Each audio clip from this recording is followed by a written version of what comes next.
Hello guys, मैं रंजीत कुमार आपके लिए लेकर आया हूँ एक छोटी सी कहानी। ये कहानी है एक बादशाह और उनके बूढ़े दरबान की। तो चलिए कहानी को शुरू करते हैं। एक बार एक बादशाह सर्दियों की शाम अपने महल में दाखिल हो ही रहा था। तभी उसने एक बूढ़े दरबान को देखा जो महल के मुख्य दरवाजे पर बिल्कुल पुरानी और फटी वर्दी में पहरा दे रहा था। बादशाह ने उस बूढ़े दरबान के करीब अपनी सवारी को रुकवाया और उससे पूछा, सर्दी नहीं लग रही है बाबा तुम्हें? इन फटे हुए कपड़ों में कैसे रात गुजारते हो?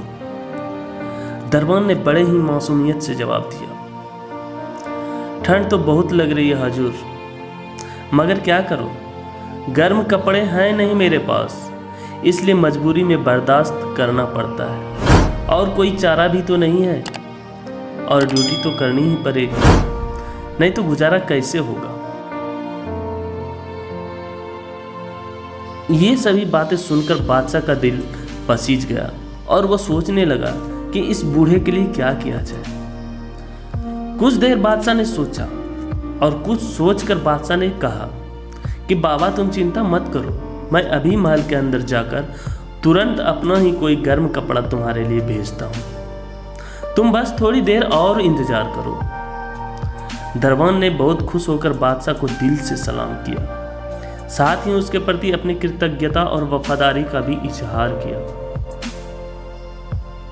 लेकिन बादशाह जैसे ही महल में दाखिल हुआ, वह अपनी रानी और बच्चों के साथ बातचीत करने में इस कदर उलझ गया कि दरबान के साथ किया हुआ वादा वह भूल गया। उधर दरबान बेसब्री से इंतजार करता रहा। वह बार बार झांक कर देखता कि महल के अंदर से कोई आ रहा है कि नहीं। इसी तरह इंतजार में ही दरबान की पूरी रात गुजर गई। सुबह महल के मुख्य दरवाजे पर उस बूढ़े दरबान की अकड़ी हुई लाश पड़ी मिली और ठीक उसके करीब ही मिट्टी पर उसके उंगलियों से उसने लिखा ये सब, जो चीख चीख कर उसकी बेबसी की दास्तान सुना रहे थे कि बादशाह सलामत रहे। मैं कई सालों से लगातार सर्दियों में इसी फटी वर्दी में दरबानी कर रहा था, लेकिन मुझे कोई खास परेशानी नहीं हो रही थी, मगर कल रात सिर्फ आपके एक गर्म लिबास के वादे ने मेरी जान निकाल दी। मैं इस उम्मीद के साथ इस दुनिया से विदा ले रहा हूँ कि भविष्य में आप फिर किसी लाचार, गरीब और बेबस इंसान से कोई झूठा वादा न करें। तो दोस्तों कहते हैं ना, सहारे इंसान को अंदर तक खोखला कर देता है और दूसरों के प्रति उसकी उम्मीदें उसे बेहद कमज़ोर बना देती है।